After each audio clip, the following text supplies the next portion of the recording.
Bonjour à tous, on se retrouve ici pour une nouvelle analyse hebdomadaire du marché des crypto-monnaies. Comme d'habitude, on se trouve sur les crypto-bubbles. Pas mal de verts cette fois-ci, pas mal de verts et notamment VIF, Dodge, qui sont donc des meme coins. FET, je vais vous en parler après, qui est assez intéressant. BCH aussi intéressant parce que normalement c'est pas une crypto avec un énorme potentiel, mais admettons. En voilà, globalement pas mal de verts. Un Bitcoin qui a plus 6% sur la dernière semaine, donc ce qui explique aussi le vert sur le reste du marché. C'est plutôt positif, il y a quand même ouais, d'assez grosses bulles rouges. On voit du Tao, du Phantom, Cass, enfin voilà quoi. Bitcoin aussi a le jeton de Bitcoin à moins 20%, on en parle aujourd'hui. Vous voyez là ça pique quand même. Voilà globalement un bref aperçu rapide. Au niveau du crypto Fear and Greed Index, donc là on est à 79. On est remonté par rapport à la semaine dernière, on est repassé dans l'extreme grid. Ce qui va avec du coup la hausse de Bitcoin récente qu'on vient de voir juste avant. L'halving toujours, on bouge pas dans les alentours du 20 avril globalement. Au niveau des news, ça c'est passé la semaine dernière, mais j'ai vu que je vous l'avais pas montré dans la liste de la semaine dernière. Je sais pas pourquoi, peut-être que c'était sorti après dans la journée, je sais plus. Globalement assez intéressant. Ils se sont rendus compte qu'il y avait une vulnérabilité au niveau des puces, nouvelles puces d'Apple, donc les M1, M2, M3, je crois. Non, M1, M2 ils disent là. M3, je sais pas si elles sont concernées, peut-être pas du coup. Donc, qui sont des puces qui ont été équipées notamment sur les MacBook, sur les MacBook, il me semble, Air, Pro, tout ça, pendant quelques années, et qui globalement ils ont trouvé une faille dans la puce d'un point de vue physique à l'intérieur, comment elle est construite, qui permet aux hackers de récupérer des données cryptographiques, dont notamment les clés de cryptage, il me semble, lorsque celles-ci sont utilisées. Donc par exemple, quand vous allez utiliser votre clé pour faire une transaction ou je ne sais quelle action avec, et ben ça permet de par cette vulnérabilité de récupérer une partie ou toute la clé entière sur ça. Et c'est pas que dans les crypto-monnaies, c'est dans la cryptographie de manière générale. Mais du coup, ben c'est quand même vraiment pas quelque chose de positif, hein, c'est très négatif. Et à savoir que vu que c'est quelque chose physique, dû à un problème physique sur la puce, bah c'est pas juste hop on met une nouvelle mise à jour et puis ça passe quoi. J'imagine qu'Apple sont en train de regarder pour réussir à patcher ça quand même. Mais voilà, assez important, que ça peut vous intéresser potentiellement si vous êtes sur Mac. Je vous mets l'article dans la description évidemment comme à chaque fois et je vous conseille d'aller vérifier par vous-même pour avoir plus d'informations. D'ailleurs, à chaque fois sur tous les articles, les vidéos et compagnie dont je parle dans la vidéo, dans l'analyse, je mets tous les liens dans la description. Je sais que ça peut intéresser des gens, donc je mets tout par précaution à chaque fois. Et puis n'hésitez pas à me préciser en commentaire si vous avez des news dont vous voulez que je parle, comme avec les altcoins, si vous en avez que vous voulez que j'analyse. Puis au passage aussi, à laisser un like et puis à vous abonner. Ça peut aider à faire découvrir le contenu à de nouvelles personnes. Sur ce, on continue les actualités. Niveau de KuCoin, on a peut-être vu passer ça. Deux de ses fondateurs qui ont été suspectés donc, de blanchiment d'argent et de financement du terrorisme. Donc globalement, c'est donc par l'État américain. euh, Parce qu'ils ont délibérément laissé des utilisateurs américains s'inscrire sur leur site, faire des transactions, déposer des fonds, et ainsi de suite, sans pour autant être conforme enfin, à ce que demande l'État américain contre, bah, notamment en fait le blanchiment d'argent, tout ça. Ça veut pas dire en fait qu'ils ont forcément aidé ça. C'est plus peut-être par pour bah, en fait juste pour ça plus simple à eux. Voilà, là il parle apparemment d'avoir fait transiter 9 milliards de dollars d'origine illicite. Je sais pas comment, dans quelle mesure est-ce qu'ils ont ça, mais globalement il y a ça et il y avait aussi, il me semble, qu'ils étaient suspectés d'avoir utilisé des fonds des clients pour d'autres activités. Euh, ce qui sont globalement pas du tout positifs. Encore une fois, article en description. Ce qui est vraiment pas du tout positif, la dernière fois qu'il y a eu des grosses accusations comme ça, bah, il y avait eu Binance il y a pas très longtemps par rapport au compliance aux États-Unis. Et sinon, il y avait eu FTX qui a utilisé des fonds et globalement, c'est pas des choses qui se. FTX, ça s'est pas bien fini du tout. Binance, a priori, ça va. C'est bah, du coup le fondateur qui a dû partir, CZ. Mais enfin, partir, voilà. Mais du coup, globalement, ça a fait une très mauvaise pub à KuCoin. Et beaucoup de gens ont fui KuCoin à l'annonce de ça. Moi le premier, honnêtement je vous le dis, j'ai retiré tous les sous que j'avais sur Coin, j'avais pas énormément, c'est pas là où j'avais le plus, mais j'ai tout retiré au cas où, je me dis voilà, on sait jamais, je vais pas prendre de risques. Donc j'ai retiré tout mon argent sur KuCoin. Euh, je sais que sur le moment du coup les retraits étaient très longs, mais depuis ça devrait être bon. Pareil là c'est pas, je vous conseille pas spécialement de retirer, je vous conseille pas de laisser. Honnêtement c'est regardez par vous-même, réfléchissez à la manière dont vous voyez la chose et prenez votre décision par rapport à vous-même. Je sais que depuis FTX, j'aime pas trop prendre des risques. Ok, donc excusez-moi, on se retrouve. Donc comme je vous disais, depuis FTX, j'aime plus trop prendre ce genre de risques. Et hop, on va regarder ici. Ici, j'avais pris ça. Qcoin pour vous montrer ce que c'est. Globalement, du coup, en spot, c'est 1 milliard de volume sur les dernières 24 heures. Est-ce qu'on a toutes les données là directement? C'est 5 milliards d'actifs possédés. Voilà, globalement, et je voulais voir en perp, enfin en futur, c'est 1,3 milliard.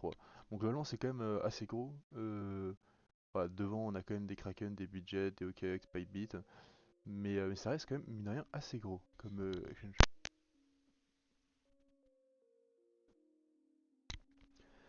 Du coup, aussi, pour finir vite fait sur les news, justement, je vous parlais de FTX. Bah, un Sam Bankman-Fried, donc son PDG, condamné à 25 ans de prison, c'est tombé hier, il me semble. Pareil, toujours l'article en description comme d'habitude. Du coup, lui, il avait utilisé l'argent de la plateforme. Si vous n'avez pas suivi, sûrement des très bonnes vidéos sur YouTube qui résument la chose. Mais globalement, bah, ils ont utilisé l'argent de clients et puis ça s'est su et ça s'est mal fini. Et du coup, depuis la plateforme est en faillite, il y a eu je sais pas comment on appelle ça, un gestionnaire qui était chargé de faire en sorte de retrouver un maximum d'argent, enfin voilà. Et du coup, bah là, la sentence de son procès est tombée, 25 ans de prison. Il encourt jusqu'à 115 ans. Honnêtement, c'est possible. Je sais pas comment fonctionne vraiment le système des États-Unis d'un point de vue prison, mais c'est largement possible qu'en réalité ils sortent plutôt pour bonne conduite et ainsi de suite. J'extrapole avec le système français, mais voilà. Donc en tout cas, 25 ans de prison, bah, c'est surtout, je pense, pour donner bah, un coup de froid dans le monde de la crypto et pour décourager ceux qui auraient été tentés de faire similaire à lui. Voilà, globalement, on va se retrouver du coup directement sur Bitcoin. Alors, depuis la semaine dernière, assez intéressant bah, très intéressant même d'ailleurs ce qu'on a eu. Déjà, je vous avais dit qu'ici on se retrouvait dans une zone qui peut être intéressante pour un retournement. Bon, on a fait globalement le retournement dans la zone dans laquelle je m'attendais. On l'a fait un petit peu après ce à quoi je m'attendais. En réalité, c'était plus comme ça, voilà. Vous voyez bien là, comme ça, hop, les enchaînements. Mais globalement, on l'a quand même fait dans la même zone de prix qu'à laquelle je m'attendais. Hop, du coup, ça je vais étendre jusqu'ici, c'est assez intéressant, vous allez voir pourquoi. Donc celui-là, zone de stop qui est pas ultra importante non plus, mais on voit que on est venu les chasser, et en plus on est rebondi dessus, voilà, c'est un petit plus. Et derrière, on est venu chasser ici assez fortement. On est venu chasser assez fortement, ce qui moi m'a fait, je sais que j'avais vendu des positions, je sais plus précisément où, mais j'ai vendu des positions dans le range, honnêtement je sais plus vous dire où, et du coup là où je me suis dit que j'avais dû les vendre par là je crois. Je vous en avais parlé. Je les ai vendus, j'ai dû les vendre par là, je n'ai pas dans les dernières vidéos. Dans l'idée d'essayer de les acheter plus bas, j'en avais certaines qui s'étaient fait racheter donc avec 10, 15, 20% de plus bas vers ici. Et puis celles qui s'étaient pas passées, je les ai rachetées ici quand on a eu un breakout clair en me disant que voilà, c'est plus, moi je le considère comme quelque chose de positif. Je les ai rachetés ici et du coup je les avais globalement eu en dessous du prix auquel je les avais vendus à la base, donc ça restait intéressant pour moi. Et donc, je vous avais parlé d'un breakout, je vous l'avais dit la semaine dernière, que donc là on était globalement bah, dans un petit range, pour l'instant on restait pas très développé, mais ouais, admettons. Et donc que ce qui pouvait être intriguant globalement, c'était... Enfin intriguant, c'est pas vraiment le mot, mais la question à se poser c'était est-ce que derrière on allait réintégrer et puis partir du coup, réintégrer directement, je vais vous faire le dessin, comme on cassait dedans, on réintégrait et puis on repartait dans le range, et là c'était pas très positif, ou est-ce que au contraire, on arrivait à sortir, hop, rebondir dessus, et puis là c'était positif. Et en fait, si vous regardez, vous voyez que ben là on a sorti assez franchement. Donc honnêtement, pour moi, quand on est sorti là, quand on était par là, je me dis on sort quand même franchement. C'est pas juste on fait une petite test et tout. Je trouvais ça plutôt positif, c'est pour ça que j'ai repris mes positions ici. Et du coup, on a eu un petit range pendant 2 jours quasiment, je crois. Ouais, en gros pendant 2 jours. Et après, on est rechuté et on est venu retest au niveau de cette zone en fait. Et on a rebondi, on est reparti au nord, on va dire. Et globalement, moi je considère ça vraiment positif, dans le sens où on a eu un range, on sort, on vient retest, et puis on confirme qu'en fait on voulait bel et bien sortir de ce range. Donc maintenant, globalement, où est-ce qu'on en est? Bah, on est là on voit que le prix redescend un peu. Est-ce qu'il faudrait venir retest ici? Je sais pas. Je pense pas. Ce qui serait pas trop mal, ce serait qu'on vienne refaire comme ça avant de venir retest ici. Si on est amené. Où est-il? Ah, je sais plus où est le cercle. Il doit être là alors. Ouais. Si on vient se retourner avant cette zone, ce serait quand même vraiment pas mal, honnêtement. Bah, on peut la réduire, mais. Voilà. Donc se retourner avant cette zone serait quelque chose de vraiment positif. Si on vient dessous, c'est pas top. Et après, si on vient réintégrer carrément, donc quelque chose comme ceci, hop, là c'est vraiment pas top du tout. Pour l'instant, on n'est pas du tout sur ça, on est loin. Pour moi, c'est pas ce qui est le plus probable. Voilà. Moi, ce à quoi je m'attends et ce pourquoi pas je prends les paris, mais on s'est compris, c'est globalement quelque chose comme ceci. Première zone du coup qui va nous intéresser, enfin qui va m'intéresser, ça va être ici, on va dire concrètement, avec je vais mettre ceci comme ceci, voilà. Donc avec les 3 zones de stop, en fait ça me dérange de mettre vraiment celui-là particulièrement dessus parce que c'était juste une petite mèche rapide. Donc voilà, bah, avec ces zones de stop globalement c'est la zone qui va être intéressante là, d'un point de vue retournement. Si donc au nord, sinon au sud bah c'est voir si on intègre dans le range, et si on intègre dans le range après c'est hop, ah oui non je me suis trompé, autant pour moi, c'est celui-là.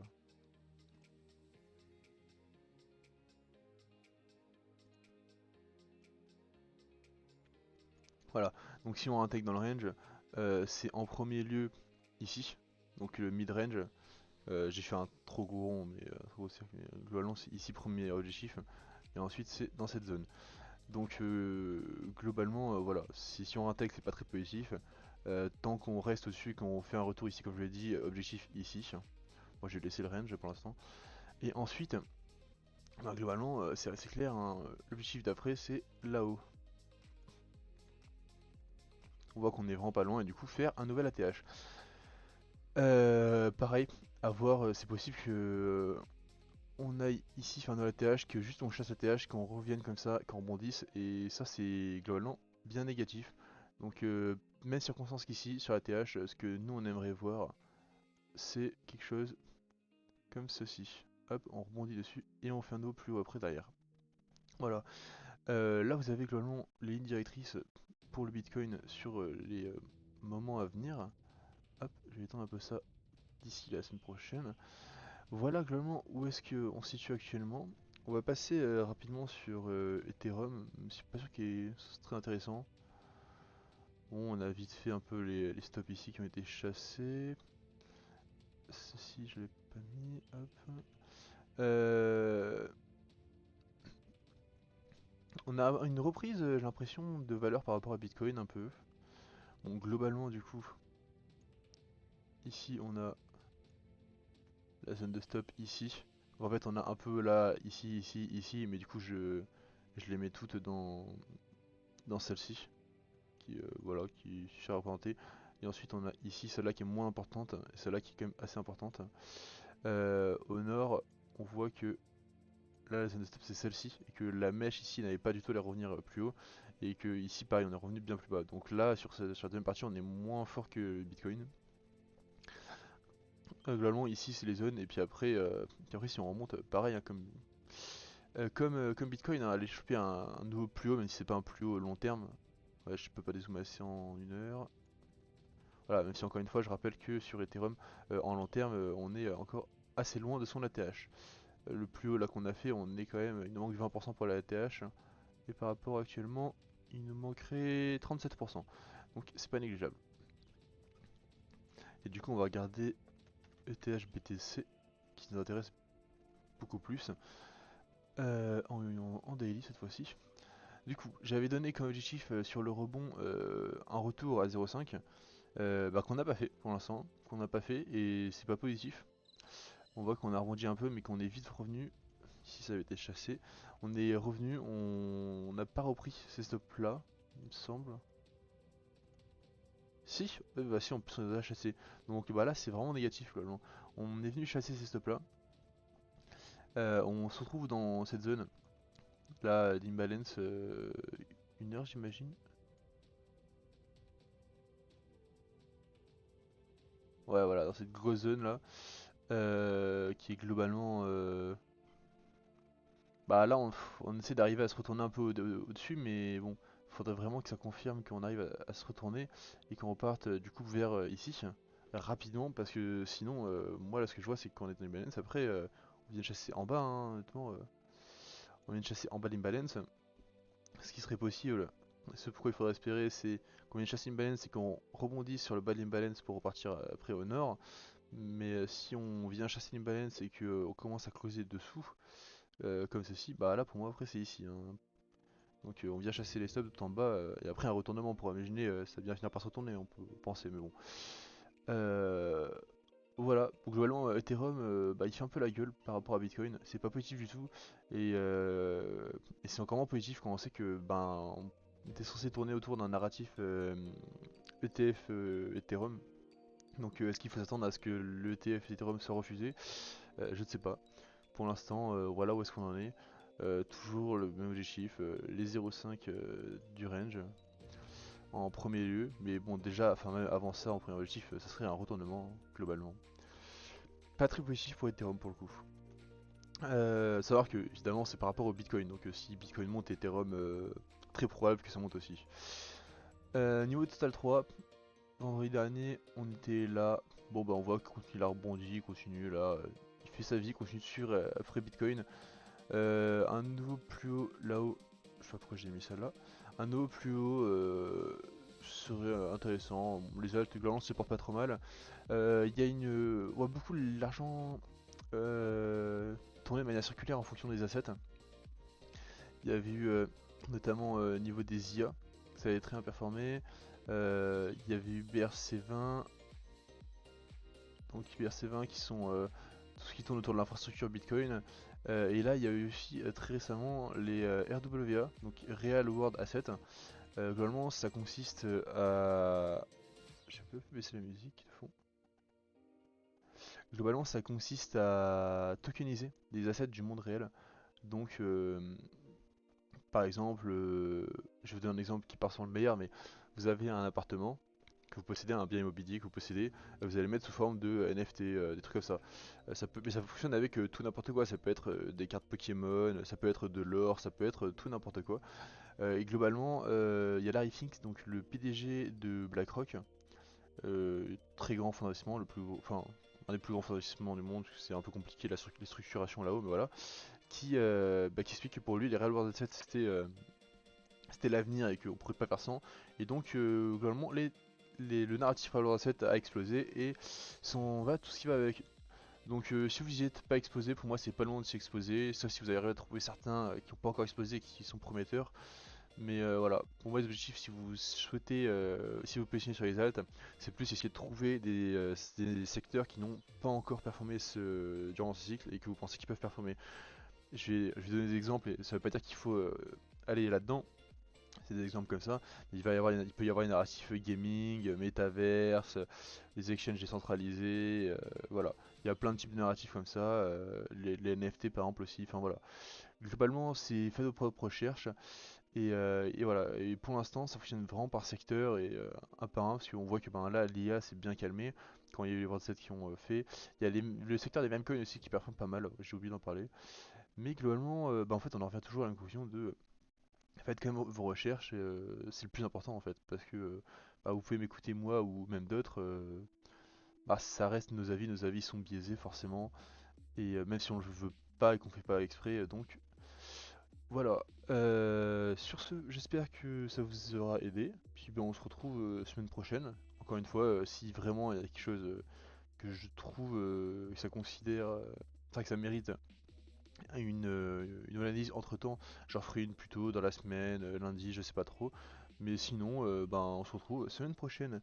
Bonne semaine à vous, au revoir.